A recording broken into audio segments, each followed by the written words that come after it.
துலாம் ராசி அன்பர்களுக்கு அடியனின் வணக்கம். துலாம் ராசி அன்பர்களுக்கு இந்த மார்கழி மாதம் எப்படி இருக்க போகுது அப்படின்னு பார்த்தோன்னா, துலாமின் அதிபதி 1க்கும் 8க்கும் அதிபதியான சுக்கிர பகவான் விருச்சிகத்தில் இருக்கிறார், கூட புதனோட இருக்கிறார்.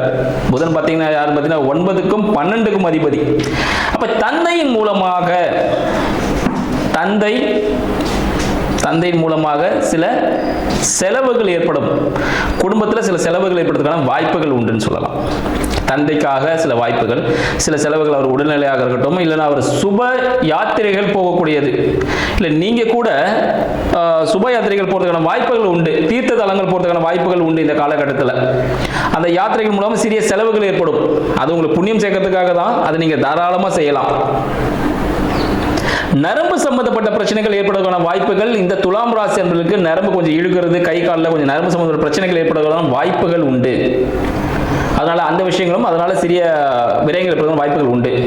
கால் சம்பந்தப்பட்ட விஷயங்களில் துலாம் ராசி என்பவர்கள் கொஞ்சம் கவனமா இருக்கணும்.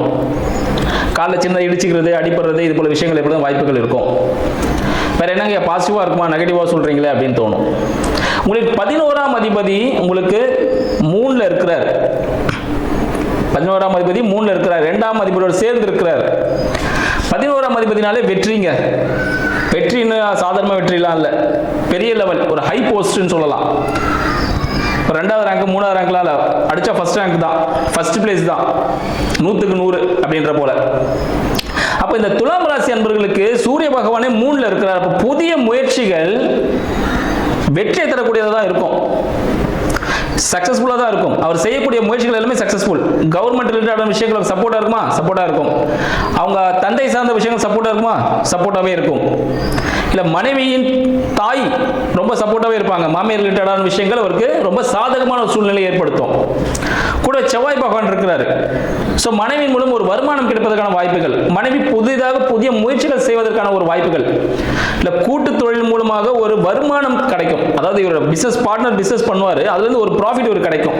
ஸோ இந்த காலகட்டத்தில் வாழ்க்கையில் ஒரு புதிய முயற்சியின் மூலமாக புதிய உச்சத்தை எட்டக்கூடியவர்கள் யாருன்னா இந்த துலாம் ராசிக்காரர்கள் சொல்லலாம். இந்த துலாம் ராசிக்காரர்களுக்கு 4க்கும் 5க்கும் அதிபதி சனீஸ்வரன் 6ல இருக்கிறார். ஸோ 4ன்னு பார்த்தீங்கன்னா வீடு வண்டி வாகனம் சொல்லுவாங்க, தாயின்னு சொல்லுவாங்க. ஸோ வீடு வண்டி வாகனத்தில் சிறிய பழுதுகள் ஏற்படுவதற்கான வாய்ப்புகள் உண்டு, அதுக்கான சிறிய செலவுகள் ஏற்படுவதற்கான வாய்ப்புகள் உண்டு. தாயார் உடல்நிலை கவனம் தேவை. இடத்துல தான் ஒன்று நடக்கும், 2மே நடக்குமா? நடக்காது. யாருக்கா ஒருத்தருக்கு தான் ஒன்று நடக்கும், அவ்வளோதான். இதெல்லாம் துலாம் ராசி எல்லாருமே பயப்படணும் அவசியம் இல்லை. உங்கள் வண்டியில் ஏதாவது நீங்கள் ஒரு சர்வீஸ் பண்ணணும்னா தாராளமாக சர்வீஸ் விட்டுருங்க. வண்டியை ஒரு வாட்டர் வாஷ் பண்ணி ஒரு ஆயில் சர்வீஸ் பண்ணிவிடுங்க. இல்லை வீட்டில் ஏதாவது ஒரு இடிச்சு பண்ண வேண்டிய விஷயங்கள் எதுனா இருந்ததுன்னா அந்த விஷயங்களில் ஈடுபட்டு அந்த விஷயங்களை கரெக்ஷன் பண்ண வேண்டிய விஷயத்தில் கரெக்ட் பண்ணிவிடுங்க. அப்போ உங்களுக்கு சக்ஸஸ் கொடுக்கும். குழந்தைக்காக காத்து கொண்டிருக்கீங்களா? குழந்தையின் உடல்நிலை சரியில்லை, இல்லை புதுசாக குழந்தையே நம்மளுக்கு இல்லை அப்படின்னு நினைக்கக்கூடிய துலாம் ராசி அன்பர்கள், மருத்துவ உதவியுடன் குழந்தையின் உடல்நிலை நலமாகும். யாருக்கா குழந்தை பிறக்கணும்னா கூட திருச்செந்தூர் முருகன் வழிபாடு செய்துட்டு வந்தா சரிங்களா? திருச்செந்தூர் முருகன் வழிபாடு. ஸோ மீன ராசியின் அதிபதி குரு எங்க இருக்கிறாரு? 9ல இருக்காரு. துலாமுக்கு 9ல இருக்காரு. அப்போ குழந்தை பாக்கியம் நிச்சயமா இருக்கு. யாருக்காவது ரொம்ப நாள் குழந்தை இல்லாம இருக்கீங்கன்னா திருச்செந்தூர் முருகன் கோயில் வழிபாடு செய்யும் பொழுது சனிக்கிழமை, சரிங்களா, சனிக்கிழமையில தான் வழிபாடு பண்ணணும். திருச்செந்தூர் முருகனை சனிக்கிழமையில் வழிபாடு செய்யும் பொழுது துலாம் ராசியர்களுக்கு கண்டிப்பாக குழந்தை பாக்கியம் உண்டு. ஆன்மீக சுற்றுலா சென்று வாருங்கள்.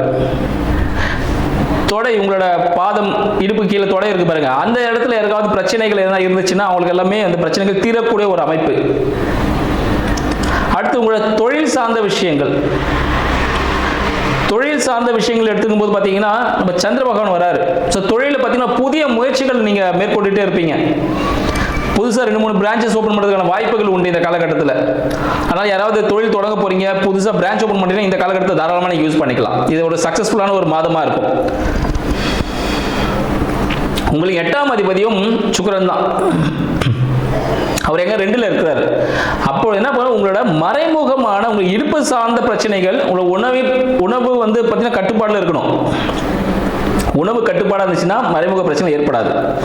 வயிறு சார்ந்த அசிடிட்டி சார்ந்த பிரச்சனைகள் ஏற்படுற வாய்ப்புகள் உண்டு. ஆனால் துலாம் ராசி அன்பர்கள் கண்டிப்பாக பார்த்தீங்கன்னா இந்த உணவுல கட்டுப்பாடோட இருந்து தினமும் கடவுள் நம்பிக்கையோட நிறைய விஷயங்கள் செய்யும் பொழுது வாழ்க்கையில் வெற்றி பெறுவதற்கான வாய்ப்புகள் உண்டு. உங்களின் 7ஆம் அதிபதி செவ்வாய் பகவான் 3ல இருக்கிறார். அப்போ நீங்கள் ஒர்க் பண்ணுற இடத்துல உங்களுக்கு ஆணோ பெண்ணோ பழக்கமாகி சரிங்களா திருமணம் வரை செல்லக்கூடிய ஒரு பந்தம் ஏற்படும். அப்படி இல்லை பார்த்தீங்கன்னா உங்களோட கூட்டு தொழில் முயற்சிகள் சக்ஸஸை கொடுக்கும். யார் கூட ஜாயிண்டாக சேர்ந்து கூட்டு தொழில் சேர்ந்தீங்கன்னா அது வாழ்க்கையில் ஒரு வெற்றி பெறுவதற்கான வாய்ப்புகள் உண்டு. திருமணத்திற்கான காலமா இது அப்படின்னு கேட்டோம்னா உங்களுக்கு 7ஆம் அதிபதி 3ல் இருக்கிறார். உங்களோட இளைய சகோதரர் மூலமாக சரிங்களா, இளைய சகோதரர் மூலமாக இல்லை தந்தையின் மூலமாக ஆணோ பெண்ணோ அமைவதற்கான வாய்ப்புகள் துலாம் ராசி அன்பர்களுக்கு உண்டு. அதனால நீங்க போயிட்டு பொண்ணு பையன் அங்கங்க தேட வேண்டாம். ஒன்று உங்களோட தம்பி தங்கச்சி இருப்பாங்க, அவங்க ஃப்ரெண்ட் சர்க்கிள் இருக்க யாரோ ஒரு ஆளா இருக்கலாம், இல்லை உங்களோட அப்பா வழியில் இருக்கிற ஒரு பர்சனா இருக்கலாம் உங்களோட வாழ்க்கை துணை. ஸோ இந்த காலகட்டத்தில் இதுக்கான முயற்சிகளை மேற்கொள்ளுங்க. வேற ஏதாவது சந்தேகங்கள் தான் என்னை தொடர்பு கொள்வோம். நன்றி, வணக்கம்.